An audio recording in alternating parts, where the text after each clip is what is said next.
कवर्धा बाजार ले लाहो सोन के खिनवा तोर बर पिंकी के मम्मी आवन देबो नसुए सो धान के।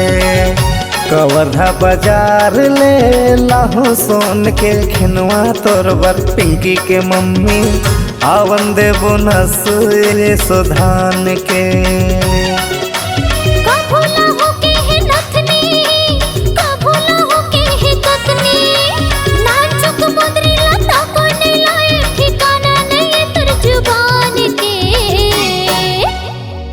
कवर्धा बाजार ले लाहो सोन के खिनवा तोर बर पिंकी के मम्मी आवन देबो नसुए सो धान के।